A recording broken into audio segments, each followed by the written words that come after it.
One of the themes of 19th century Romantic art was the world and the spirit, experiences that go beyond or below our conscious control. The grandeur of the outer world, seen as a sacred place, as the trace of God's creation, and the conflicts and terrors of the inner one, the unsatisfied self.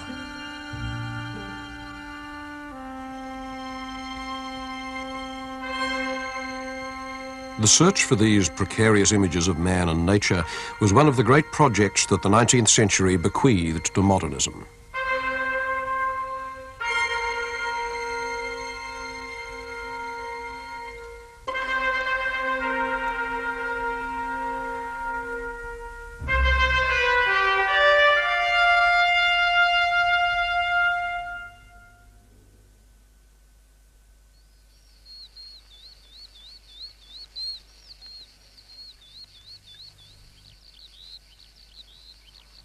From classical times through many centuries of Christianity, man and nature were considered to be in the reliable pastoral care of God. But in the 19th century, God died, and artists weren't feeling too well either. Strangely enough, it was in this idyllic landscape that one great painter, in his last years before suicide, was to express his own sense of isolation in the world. This is the lunatic asylum at Saint-Rémy-de-Provence in the south of France, near Arles. For a year and 8 days, from May 1889 to May 1890, Vincent van Gogh was under treatment here. Just what his illness was, nobody to this day is quite sure. The one aspect of its symptoms that everybody knows about was that he cut off his earlobe and gave it to a prostitute in Arles. He suffered, as they say, from manic depression, which is an opaque way of skirting an issue that we still don't understand. Though you continually hear terrible cries and howls like beasts in a menagerie, in spite of that, people get to know each other very well and help each other when their attacks come on. When I'm working in the garden, they all come to look, and I assure you they have more discretion and good manners to leave me alone than the good people of the town of Arles. The garden and the asylum look much as they did in Van Gogh's time. Even his irises are still there. There are people who love nature even though they are cracked or ill. Those are the painters. Then there are those who like what is made by men's hands, and these even go so far as to like pictures. Though here there are some patients very seriously ill, the fear and horror of madness that I used to have is already much lessened. He suffered from agonizing fits of paranoia and a kind of paralysis of the will accompanied by hallucinations during which he couldn't work at all. And these were separated by long, clear months during which he could and did, which were in turn punctuated by the most extraordinary moments of visionary insight. At such moments, everything he saw was swept up in a current of energy. Everything he sees is made from the same plasma. The moon comes out of eclipse, the stars blaze, the sky heaves like the ocean, and the cypresses move with it. Van Gogh's cypresses are like thick, dark lightning conductors grounding the energies of the sky and the earth. They are alive as no painted tree had ever been and as no real cypress could be. The cypresses are always occupying my thoughts. It astonishes me that they have never been done as I see them. The cypress is as beautiful in line and proportion as an Egyptian obelisk, a splash of black in a sunny landscape. Just outside the asylum walls, you can walk in Van Gogh's olive grove and measure the way that he changed it, inventing the form of the dry grasses and the flickering blue shadows on them, and turning the olive trunks themselves into shapes like human bodies, grown old and arthritic with work. Again, the continuous field of energy, pouring through the light, rising from the ground, solidifying in the trunks. You can see his landscapes motif by motif, without necessarily seeing what he saw. But Van Gogh's sense of a power behind the natural world was so strong that once you have seen the paintings, you have no choice but to see the real places in terms of them.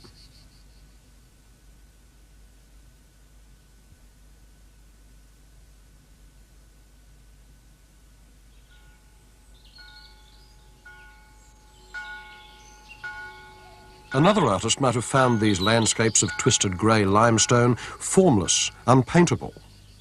What Van Gogh found in them was a perfect unity between the shapes of those strangely distorted rocks, their fierce plasticity, and the details within them, the grain of the rock, how it's scooped and veined, how it resembles the grain of old olive roots, silvery grey too, how the far shape is echoed in the close detail, and how both accord with the sharp linear strokes of his brush.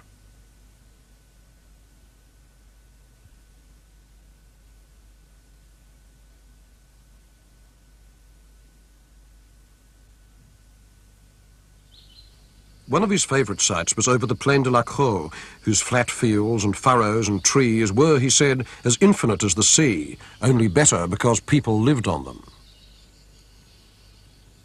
To draw them, he used an amazing range of notation, every shape suggested by a different dot or stroke or squiggle, everything seen, nothing generalised about. Few drawings have this richness of surface. It feels as though the life of the landscape is bursting through the paper, so that the brown ink becomes almost as eloquent as the colour in his paintings.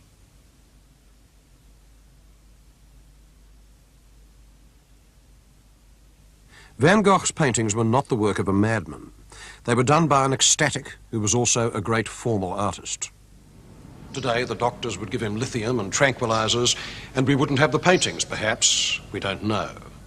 For Van Gogh confronted the world with a kind of insecure joy. Nature was to him both exquisite and terrible.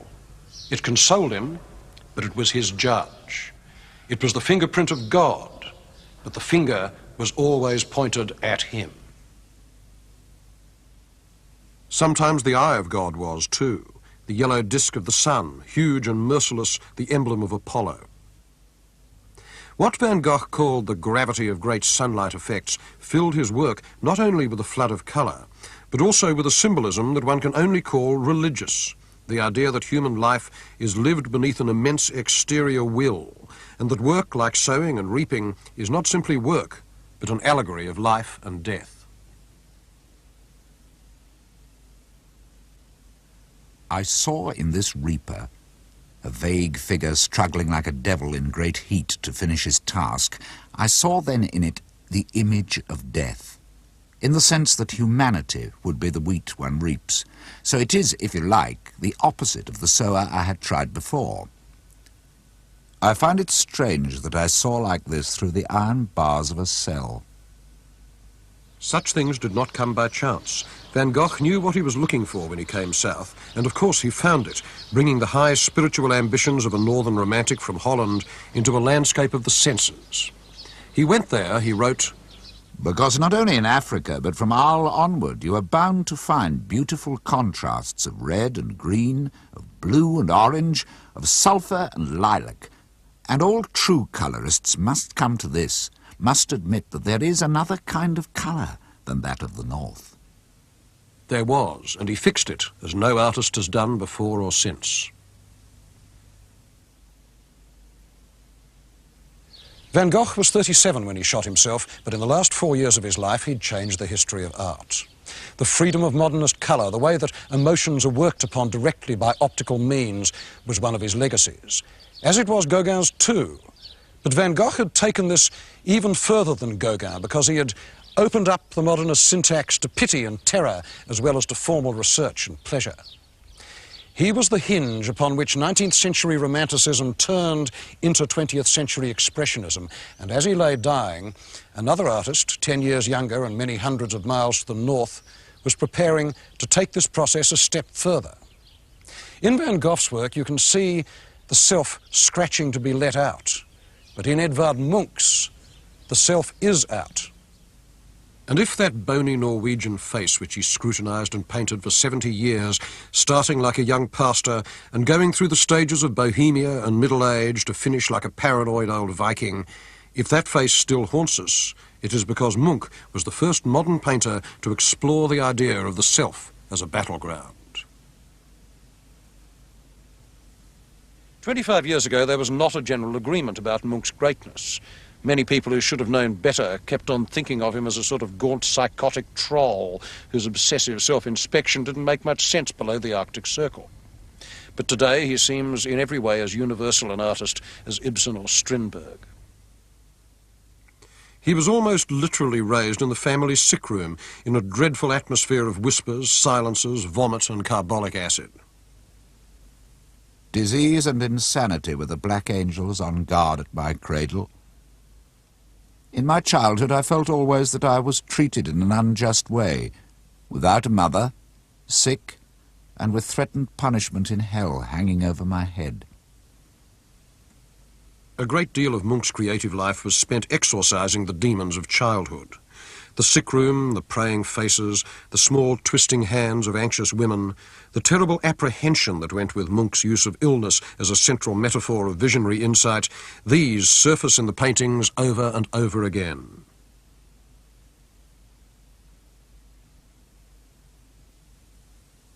So does the fear of women. Munch thought that they were vampires, forces and not social beings. They meant jealousy, misery, tension and the loss of precious bodily fluids.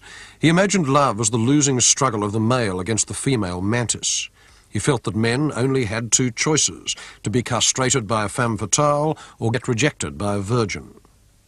This painting, Puberty, carries the clearest of messages. Sex is ominous and hateful. Munch's work oscillated between fantasies of rape and visions of woman as an invincible devourer.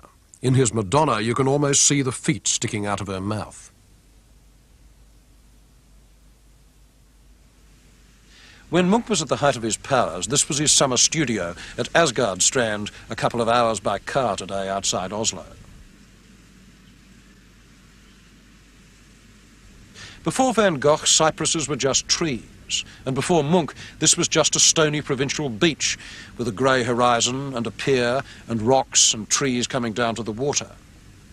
But what he made it into was one of the emblematic landscapes of the modern mind. In his hands, it came to stand for alienation and loss and yearning.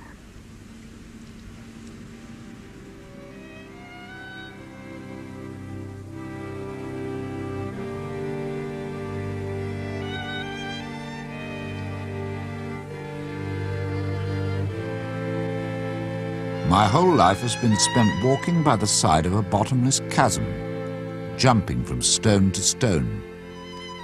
Sometimes I try to leave my narrow path and join the swirling mainstream of life, but I always find myself drawn inexorably back towards the chasm's edge, and there I shall walk until the day I finally fall into the abyss. For as long as I can remember, I have suffered from a deep feeling of anxiety which I have tried to express in my art. Without anxiety and illness, I should have been like a ship without a rudder. Munch was one of the fathers of Expressionism, which was less a style or a unified movement than an attitude of mind. The idea that reality was so distant and somehow ungraspable that great leaps of emotion must bridge the gap, and that the only secure point in a hostile or indifferent world was the artist's self.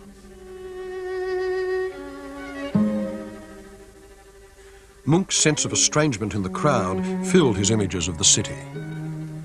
I can see behind everyone's masks. Peacefully smiling faces, pale corpses who endlessly wend their tortuous way down the road that leads to the grave.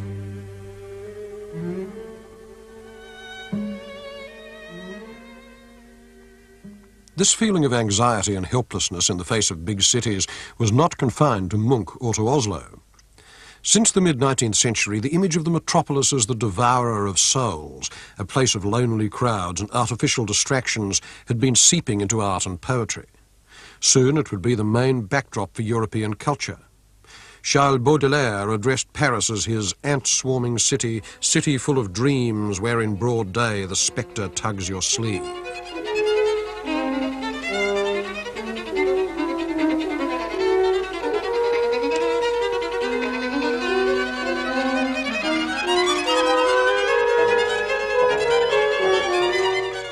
From the crowded boulevards and cafes of Paris, a peculiarly ironic view of life was emerging, based on disposable style, dandiest display, fleeting encounters. The grimy eddies of social mixture replaced the ordered pyramid of rural France, and they found their painter in Henri de Toulouse-Lautrec. In Lautrec's scenes of low life at the Moulin Rouge, the face literally becomes the mask.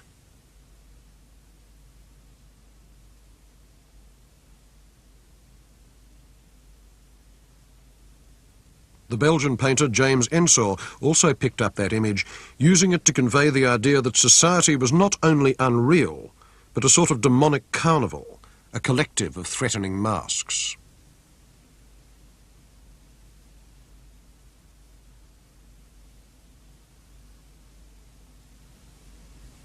Art is less spontaneous than we think, and there is no such thing as serious art without a formal language.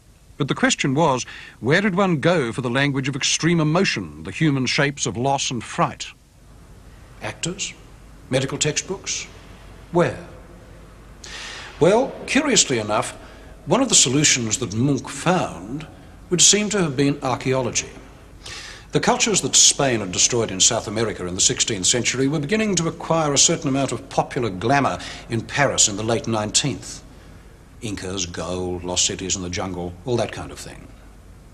Now, one of the minor sensations of the great Paris exposition of 1889 was this Inca mummy, which had been dug up in Peru. It was buried in the fetal position, which is to us, I don't know about the Incas, the archetypal emblem of fright and the desire for security.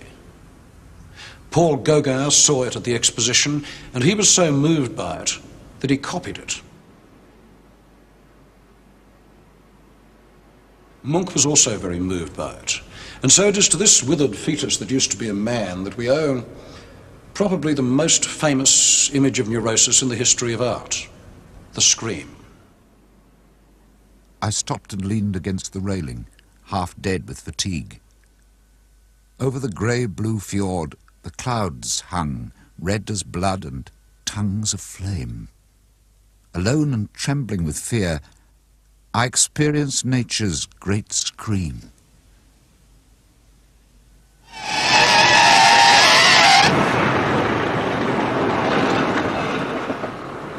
This theme of the city as a condenser of anxiety also ran through German expressionism in the years between the turn of the century and World War I, especially in the work of a group of artists which called itself Die Brücke, the bridge, meaning a bridge to the future. Their leader was a young painter named Ernst Ludwig Kirchner, who transposed Munch's pessimism into Van Gogh's colour, added the influence of African carvings, and took Berlin as his favourite subject, its streets, its dandies, and its prostitutes.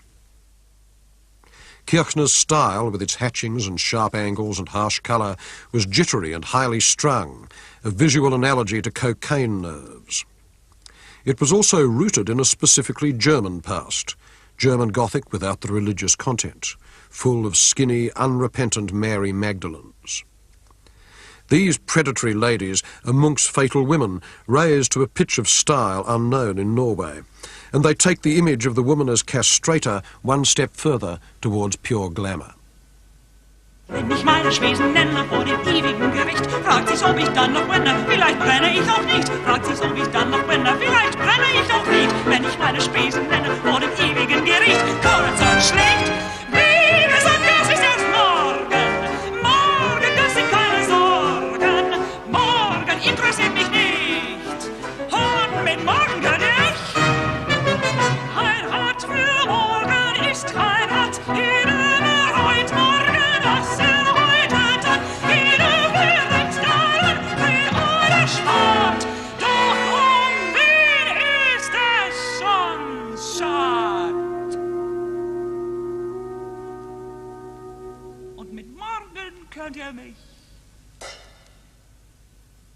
In pre-war Vienna, the leading expressionist was the painter and playwright Oskar Kokoschka, whose early work, including his self-portraits, was more Baroque than Gothic. High-strung, elaborate, switching between elation and misery.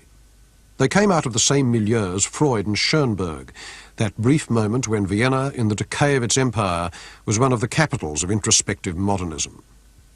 Kokoschka lived to 1980, and in his 60s he talked about his ambitions as a painter. Life is so short, and I want to squeeze every bit out of life.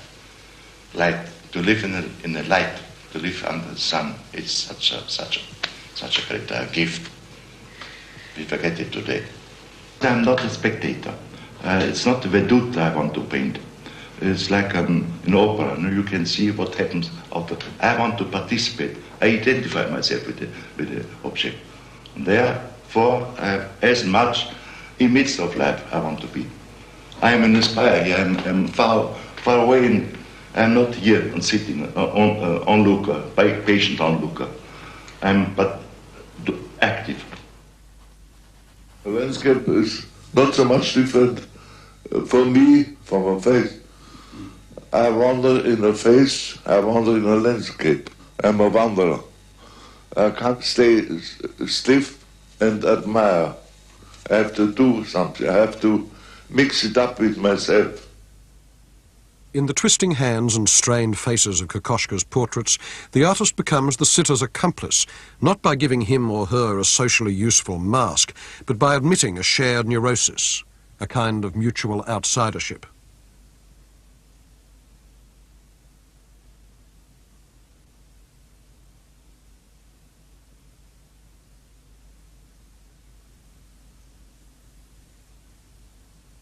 This very private, intimate contract between Kokoschka and his sitters was strongest of all in 1912, when he painted himself with Alma Mahler, the great love of his life.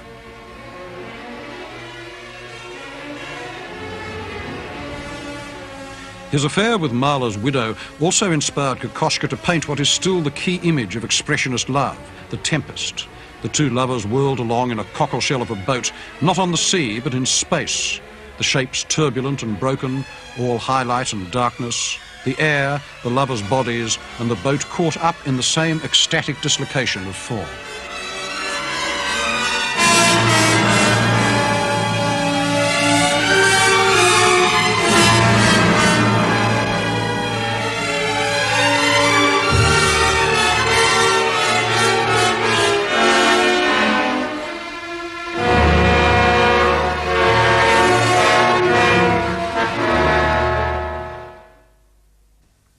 The chief expressionist in France was a Polish Jew named Chaim Soutine. He was wretchedly poor, and his art became a way of stealing substance from the world. He was obsessed with food, a scraggy chicken on a hook, stared at for days, life seen as meat and as a preparation for death.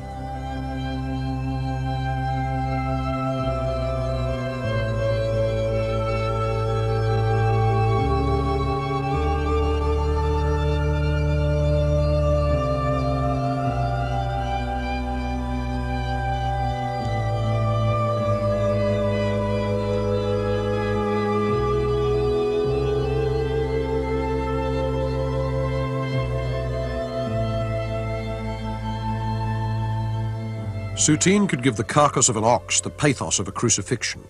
In painting that mass of bone, meat and fat, he was paying homage to Rembrandt, who had painted the same subject. But Soutine gave it an even more intense carnality, as though the thick paint itself were also a paste of meat smeared on the canvas.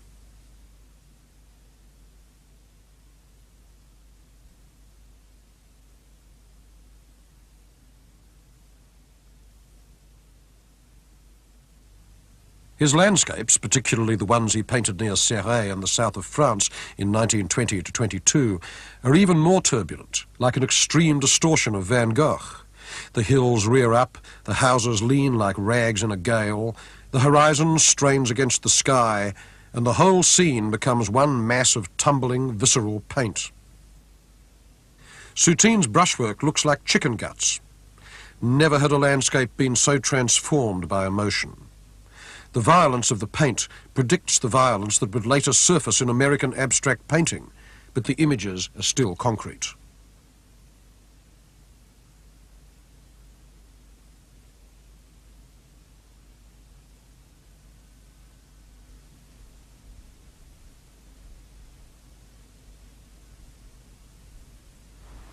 After the Second World War, the English painter Francis Bacon took up Soutine's theme of the dismembered carcass to set forth his own vision of a cannibal's world from which all moral relationships had been erased.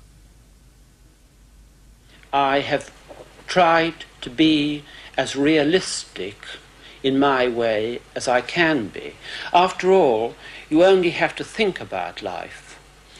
or have experienced it in any way, or think about the meat on your plate, to think how disturbing what is called reality is.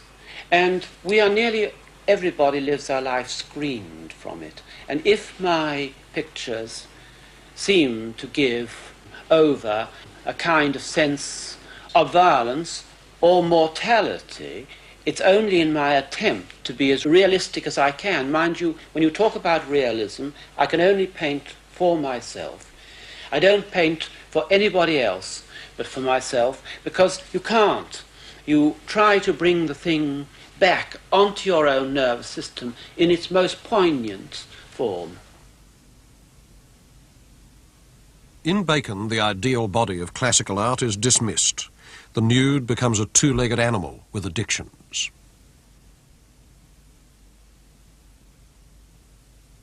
One of his sources was photography, the early sequential photos of human action by Edward Muybridge. In Muybridge's book Animal Locomotion, the naked body is studied with perfect detachment as a machine.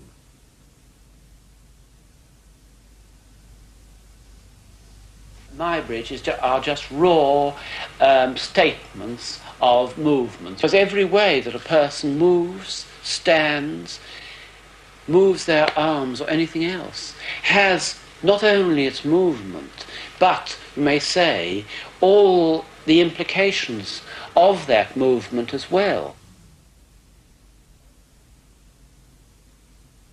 In Bacon's paintings, all sexuality is turned into violence, a sort of dog-like grappling in closed rooms whose furnishings you can't identify. The bed suggests a cage or an operating table.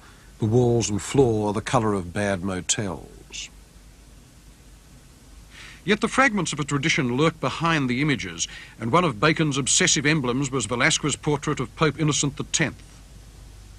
I was particularly obsessed by Velázquez's painting of the Pope, and I was at the same time very interested by Eisenstein's photograph in Potemkin of the nurse. And I made a combination, which I think has been very unsuccessful, of the Pope screaming in the way that the nurse. Now, the scream was not to do with expressionism, because I'm not expressionistic. I have nothing to express. I was absorbed by the idea of the colour of the mouth, the teeth, the saliva, you may say the beautiful red and purples of the interior, rather of the mouth, rather like Monet was obsessed by haystacks and the light falling on them from hour to hour. In the face of paintings like this, you may well feel that Bacon has a great deal to express.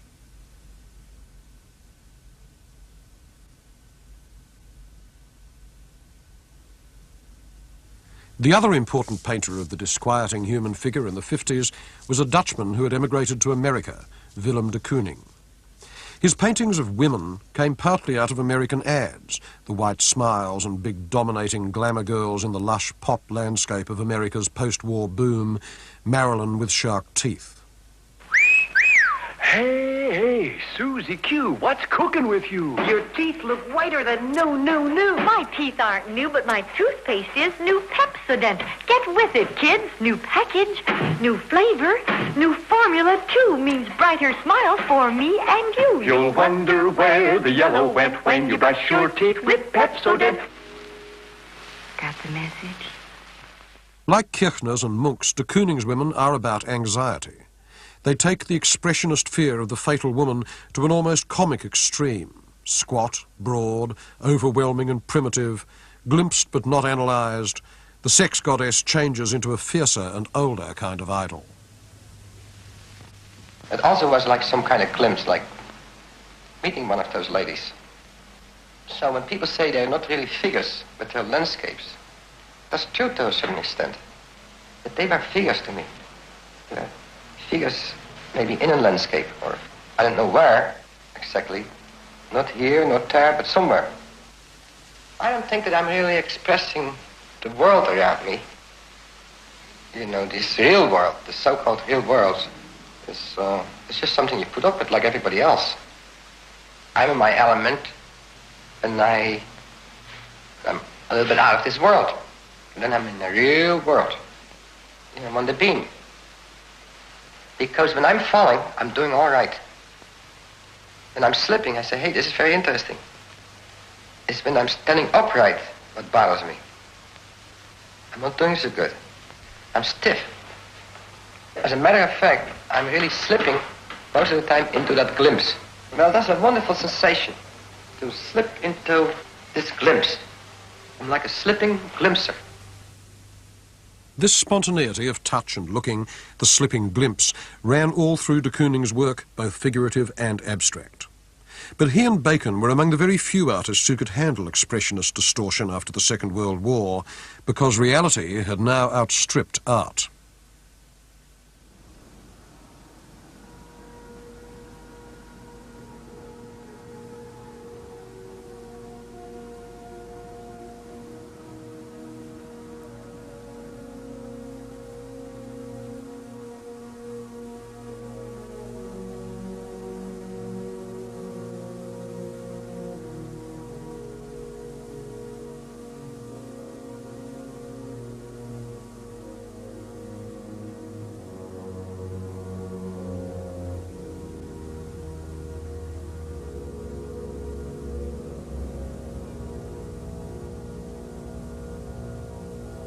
By the end of the war, the entire world knew what had been done in the death camps of Nazi Germany, and there was no testimony that art could give that could rival the evidence of the photograph. Today, places like Dachau are their own monuments, but any distortion of the human body that an artist might make after 1945 was going to have to bear comparison with what the Nazis had done to real bodies. And very few expressionist paintings could stand this strain. Here, photography was enough. Anything else would have seemed gratuitous.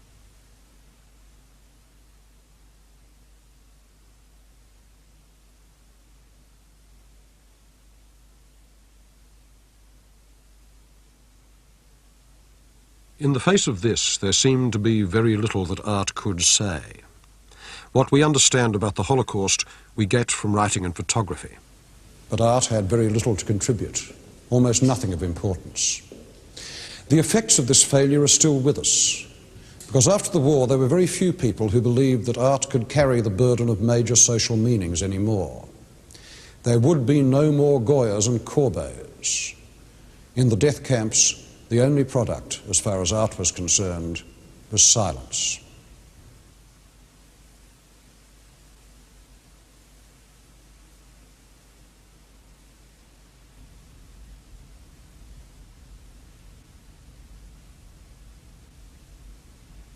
Beside these horrors, there were only two sources of uncontaminated images open to art.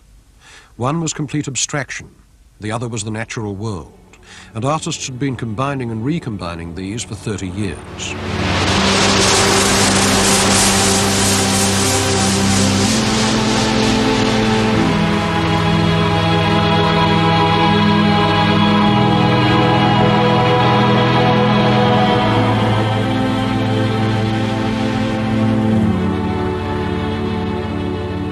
Just before the First World War, a group of German artists that called itself the Blue Rider had looked to pure nature for transcendental images.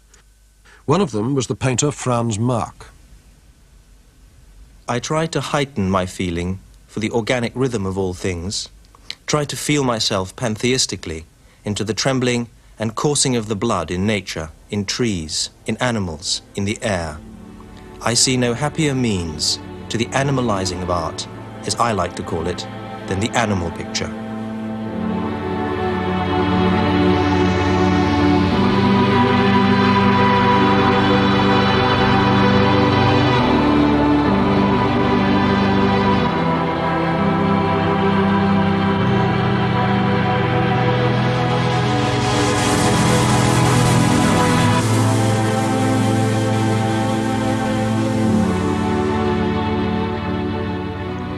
Very early in life, I already found man ugly, and animals seemed to me cleaner and more beautiful. But even in them, I discovered much that was unacceptable and ugly, so that my art instinctively, and out of inner compulsion, became increasingly schematic and abstract. Mark wrote that from the trenches in 1915. By then, he believed that abstraction was the only route to spiritual knowledge, and certainly it seems to have had a prophetic quality for him. In 1914, he painted this image called Forms in Battle. 2 years later, at the age of 36, he was killed at the Battle of Verdun.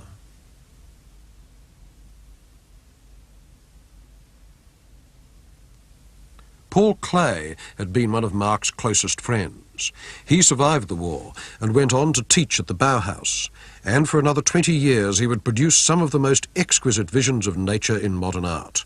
Small, witty, delicate and mysterious, his idea of the natural world was like the image in this watercolour, the open book, page after page opening backwards into the centre, disclosing another world of growth and form.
He loved to invent odd little hieroglyphs that signified unfamiliar corners of nature. He was drawn to structures so small that the normal eye misses them: plant cells, seeds, plankton, diatoms.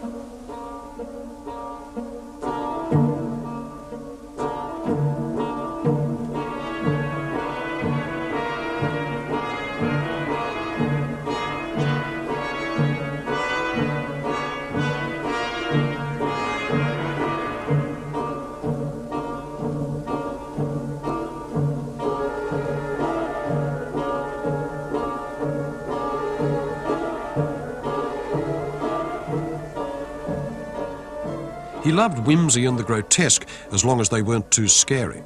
Seeing a man with a barrel organ at a fair led to this watercolour entitled "Dance, You Monster, to My Soft Song."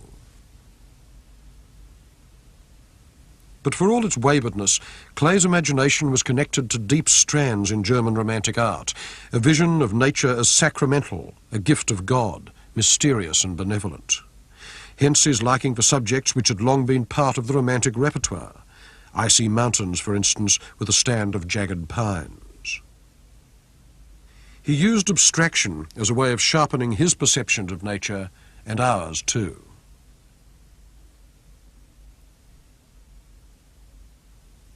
In fact, the central theme of Klee's work, to which his watercolours and paintings return over and over again, is the Garden of Paradise, all life composed under the eye of natural order.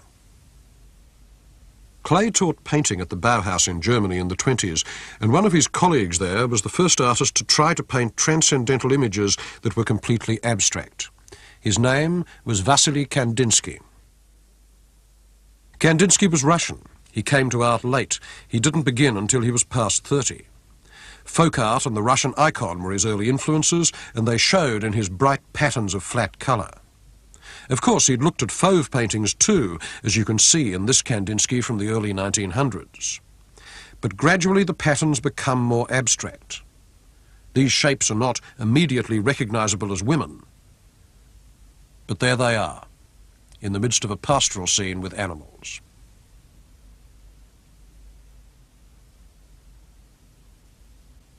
In the landscapes he painted at Murnau, near Munich in 1908, the forms are broader and freer, the colour more localised and specific. Colour directly influences the soul. color is the keyboard. The eyes are the hammers. The soul is the piano with many keys. The artist is the hand that plays, touching one key or another, with purpose, to create vibrations. So it follows that color harmony must rest ultimately on intentional playing upon the human soul. This is one of the guiding principles of internal necessity. So the next step was pure abstraction. Kandinsky was a theosophist, and he believed that the sins of man came from too much material reality. He thought an age of the spirit was coming, and was sure the right art for it would be totally abstract, ideal, and immaterial.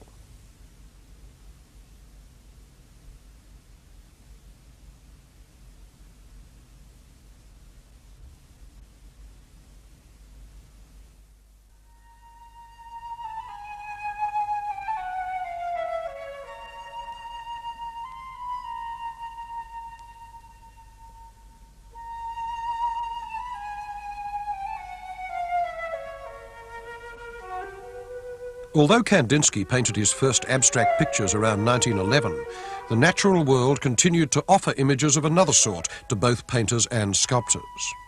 Some of the greatest images in modern art come from the tranquil assurance that however abstract you may get, there is no break between human culture and the natural order. And the high priest of this feeling was the son of a Carpathian peasant. His name was Constantin Brancusi. He lived in Paris and he died here in 1957. And this was his studio, a place visibly sacred to tools and to the beauty of the marks that they make.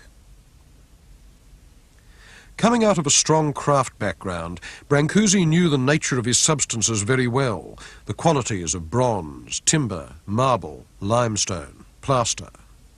He wanted his sculpture to have, as substance, the same perfection that his subjects had as organisms. What this rapturous feeling for the skin of materials produced was sculpture that declared itself in mass and in contour and in surface, but not in detail. It began to look as timeless and as perfect as a new-laid egg.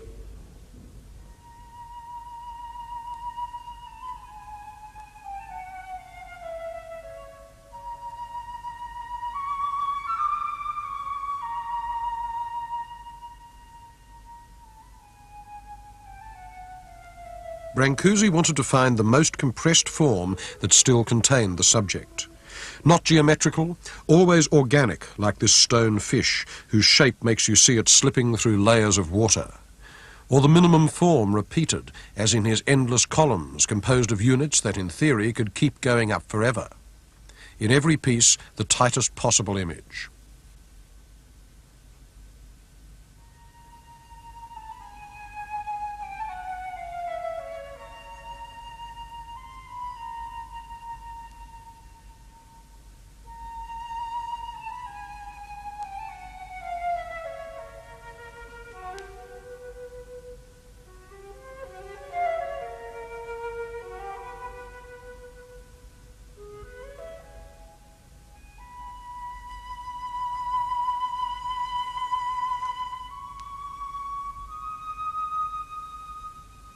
Whereas for Brancusi, nature was pure and clearly defined, there was an alternative tradition running through American painting that had its roots in grandeur and the mysteries of landscape.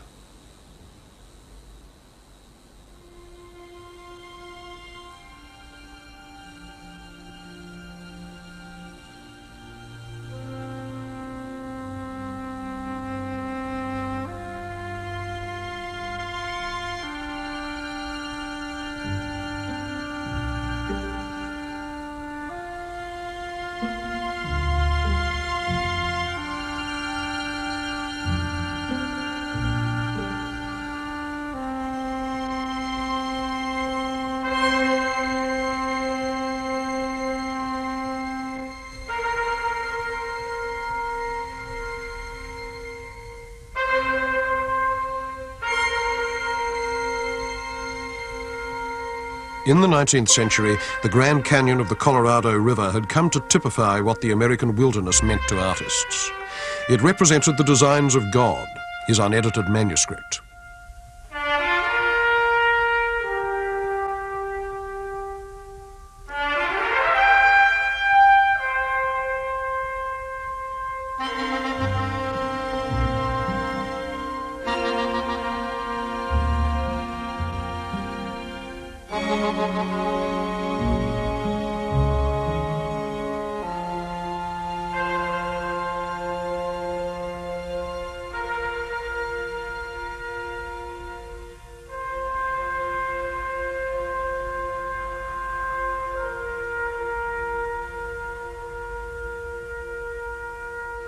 There was no question of painting a place like this as a metaphor of the human soul.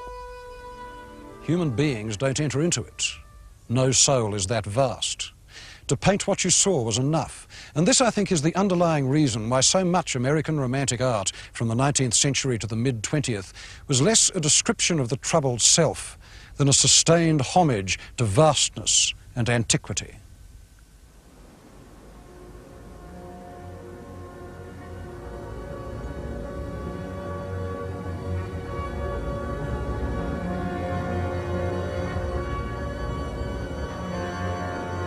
Looking for images of the sublime, painters went even further west than the Grand Canyon to the valley of the Yosemite.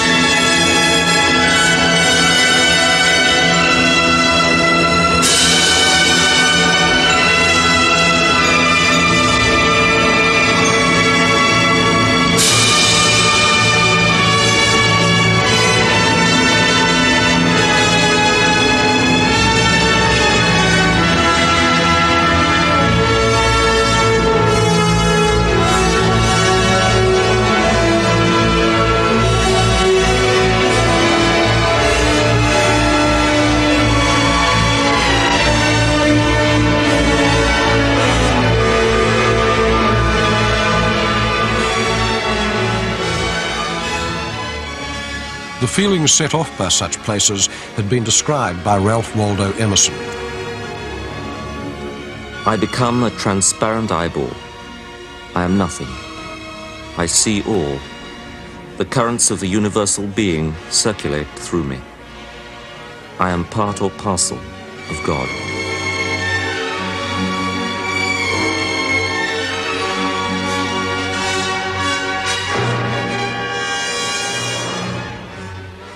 Much later, an American evangelist said that his idea of God was a sort of luminous oblong blur. And this was the unwitting text for the paintings of the American abstract expressionist Mark Rothko in the 1950s.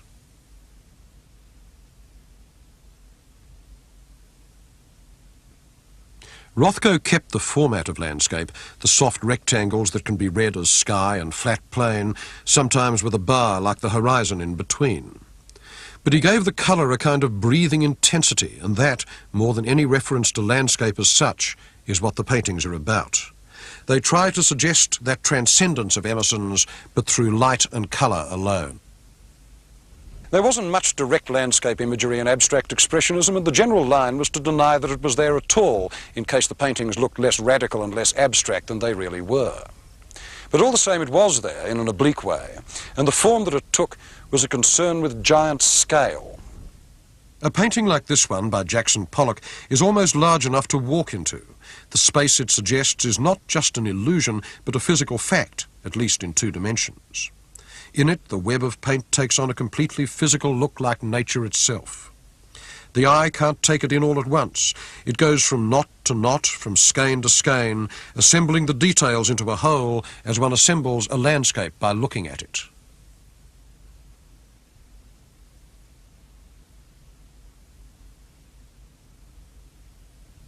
Now, abstract expressionism was less the creation of cowboys, but of New York Jews. All the same, space itself, radiant, optimistic, endless, was very much an American myth, and it was bound to affect them, in some degree or another. And on Jackson Pollock, who was not a migrant's son, but a Native American from the western states, its effect was very large indeed. Pollock was the first American artist to influence the course of world art. For the last 10 years of his life, until he died in a car crash in 1956, he lived and worked on Long Island outside New York. My painting is direct. I usually paint on the floor. I enjoy working on a large canvas. I feel more at home, more at ease in a big area. Having the canvas on the floor, I feel nearer, more a part of the painting. This way I can walk around it, work from all 4 sides, and be in the painting, similar to the Indian sand painters of the West. Sometimes I use a brush, but often prefer using a stick. Sometimes I pour the paint straight out of the can.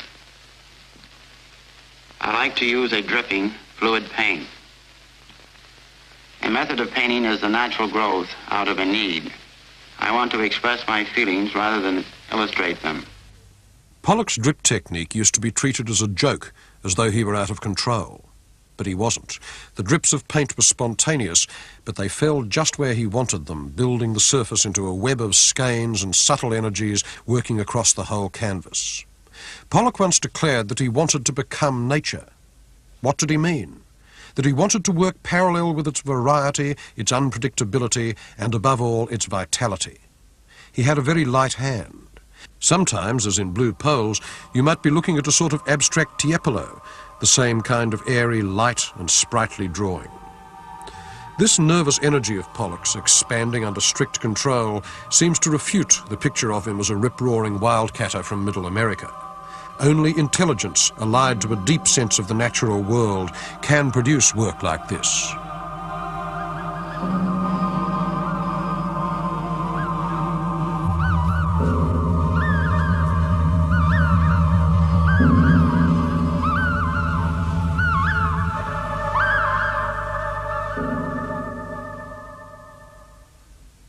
Another leading figure in abstract expressionism, both as painter and as writer, was Robert Motherwell, the last major collagist in the tradition of Georges Braque, but perhaps best known for his series of black and white paintings, the Elegies for the Spanish Republic.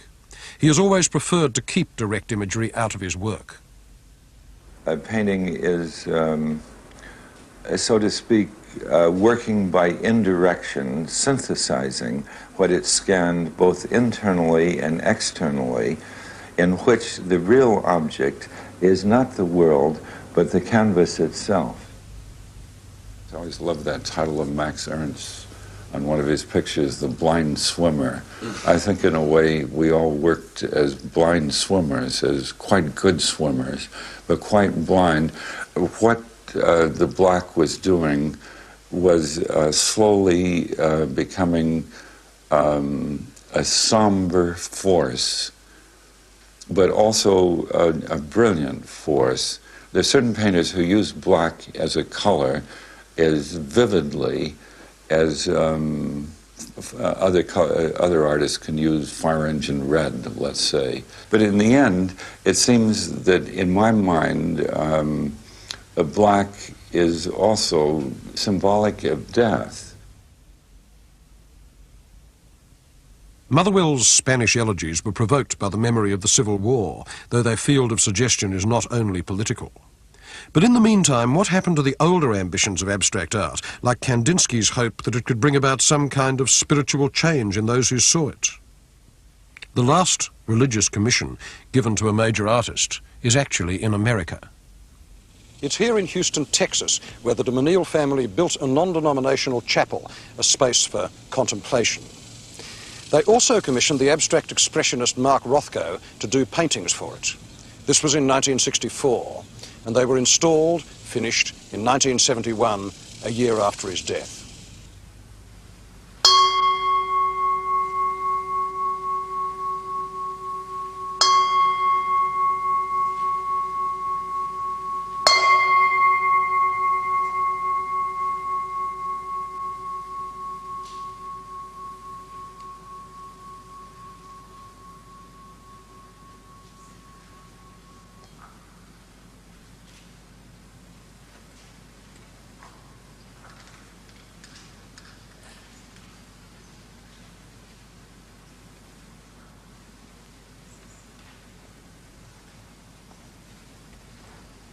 In this chapel, Rothko, who was soon to commit suicide, took to its ultimate extreme the idea that colour, in this case a very narrow range of colours from dark plummy red through violet to black, could carry the whole load of a spiritual experience.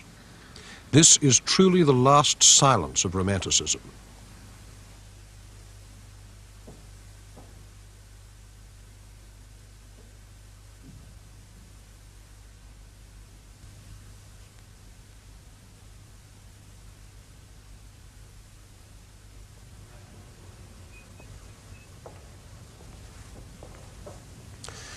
I can't enter this chapel without emotion, but I never know whether I'm feeling what Rothko meant me to feel.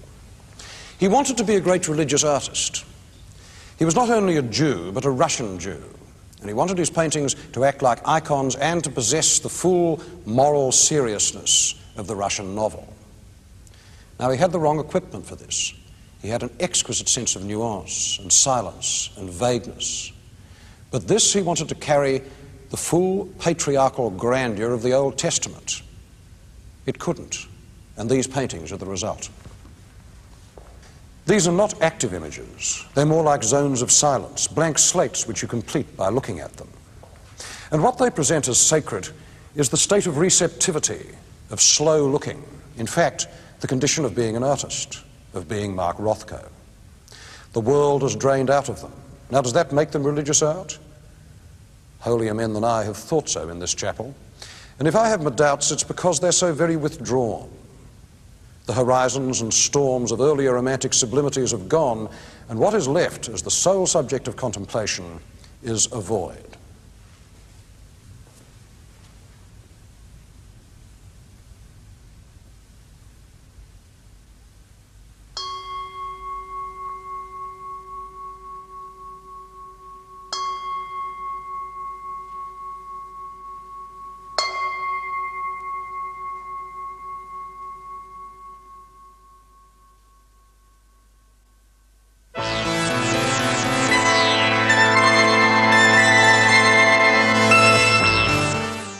Stay with us, there's another chance to catch tonight's matchup of minds in all new Only Connect next.